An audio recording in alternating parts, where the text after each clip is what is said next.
अस्सलाम वालेकुम व्यूवर्स, कैसे हैं आप सब लोग। वेलकम करते हैं आपका आपके चैनल आयशा शहर में। और मैं आपकी होस्ट हाज़िर हूँ जी। और शाम के 7:30 पौने 8 का टाइम हो रहा है। और मैं आज पूरा दिन कोई ब्लॉग शूट नहीं कर पाई क्योंकि आज का दिन बहुत ज़्यादा हमेशा की तरह मेरा एज़ यूजुअल बहुत बिज़ी गया, क्योंकि कुछ गेस्ट भी आ गए थे। इसके अलावा मेरे हस्बैंड को भी ज़ुकाम है और वो भी छुट्टी में हैं घर पे। और जब वो मीन्स थोड़ा सा भी उनको ज़ुकाम बुखार या कुछ भी हो छोटा मोटा भी, तो वो फिर उनके साथ पूरा दिन यूँ गुज़रता है क्योंकि वो बहुत उनको एक मीन्स फिर बंदा चाहिए जो कि सारा दिन उसको वो दौड़ाते रहें कि जाओ मेरे लिए गर्म पानी करके लाओ, जाओ मेरे को ये करके दो, जाओ मेरे लिए अदरक का रस निकाल के शहद डाल के काले मिर्च डाल के लाओ, मेरे लिए रीढ़ जो होती है वो भून के लाओ, और इसके अलावा ये करो वो करो। बस सारा दिन एक बंदा उनको चाहिए। तो वही मैं आज उनकी एक ईमानदारी में ही, हालांकि मेरा खुद का गला ख़राब हुआ है 1-2 दिन से, लेकिन मुझे ये सोचने की फुर्सत ही नहीं मिली कि मुझे भी बीमार होना है, या फिर मेरे को भी ज़ुकाम आ रहा है, जहाँ आया था और शायद आया भी था या नहीं आया था समझ ही नहीं आई। क्योंकि अगर उनको कुछ हो छोटा मोटा भी बुखार सर्दी या कुछ वटेवर हुआ है तो फिर वो दूसरे बंदे को सोचने का मौका नहीं देते, बस उनकी ईमानदारी में ही लगे रहो तो तभी सही है। तो इसके अलावा मेरी सिस्टर इन लॉ आए थे आज, तो इनकी बड़ी बहन, तो उनके साथ टाइम स्पेंड किया। उसके अलावा मेरी एक कज़न सिस्टर आई थी, तो उनके साथ एक कुछ टाइम स्पेंड करना पड़ा किया मीन्स तो अल्हम्दुलिल्लाह। तो वो बस यही ऐसे ही दिन भर आज मीन्स निकल गया है। तो अभी वो रेस्ट कर रहे थे, मैंने उनको सूप दिया था, तो अभी थोड़ी देर वो दवाई लेके रेस्ट कर रहे थे, तो मैंने सोचा चलो छोटा सा एक ब्लॉग ही शूट कर लिया जाए। इसके अलावा आप सुनाएं, आप लोगों की सर्दियां कैसी जा रही हैं, क्योंकि मुझे लगता है कि आज की सर्दी सबसे रिकॉर्ड तोड़ सर्दी थी, क्योंकि सुबह सुबह बिल्कुल बर्फ़ जैसा सफ़ेद हुआ था। आप 15 से 20 फुट की दूरी पे भी किसी को नहीं देख पा रहे थे, इतनी ज़्यादा धुंध थी सुबह, कोहरा ही कोहरा। तो उसके मेरा भी गला ख़राब है।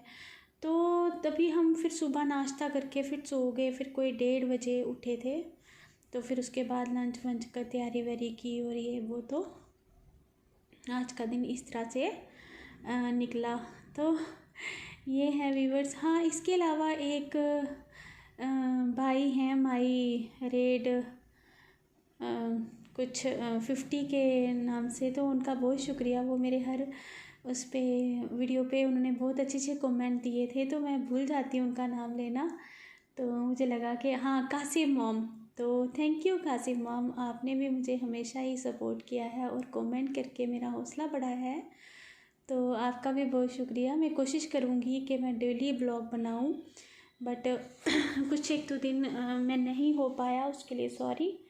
तो मैं दिल से अच्छे ब्लॉग्स आपको बना के दूँगी इंटरेस्टिंग से, लेकिन अभी मीन्स कुछ दिन मुझे बहुत बिज़ी रहने की वजह से मैं ब्लॉग नहीं डाल पाई। हाँ, इसके अलावा एक बहन ने कमेंट किया था कि आपकी सांस फूली हुई क्यों रहती है, तो वो सांस फूलने का कोई ख़ास वो नहीं रीज़न नहीं है, वो ये है कि मुझे बचपन से ही बहुत तेज़ बातें करने की आदत है, और मतलब एक सांस में बहुत सारी बातें कर देने की आदत है तो ये मुझे बचपन से ही है, इसमें कोई वो नहीं था। और दूसरा मैं अपने खाने में ज़्यादा तो डेयरी प्रोडक्ट नहीं लेती, बट उसके फिर भी मीन्स जैसे कि घी होता है देसी प्योर घर का, तो मुझे वो डेली थोड़ा बहुत लेने की आदत है। चाहे दूध ना पीऊँ, दही ना खाऊँ, कुछ भी ना खाऊँ, बट मुझे रोटी के साथ घी लगा के अच्छे से खाना, और इसके अलावा भी कभी कुछ चीज़ों में डाल लेना, जैसे दाल में कभी चावल में थोड़ा सा डाल लेना कभी कभार,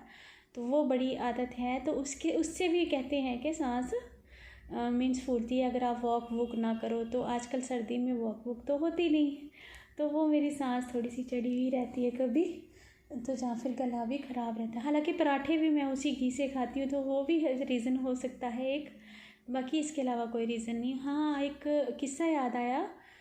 बचपन में मेरे पापा मुझे बोलते थे सिर्फ इसलिए कि मैं मीन्स आराम आराम से बातें करूं, तो वो मुझे डराने के लिए बोलते थे कि तू बहुत तेज़ बातें करती है, तो तेरे गले का ऑपरेशन करवाना पड़ेगा, तो फिर तू सही हो जाएगी। तो मैं डर जाती थी, मैं कहती थी नहीं नहीं, मैं आराम से भी कर सकती हूँ, आपको नहीं पता, ये मैं जान के करती हूँ, मतलब जानबूझ के करती हूँ, मुझे अच्छा लगता है।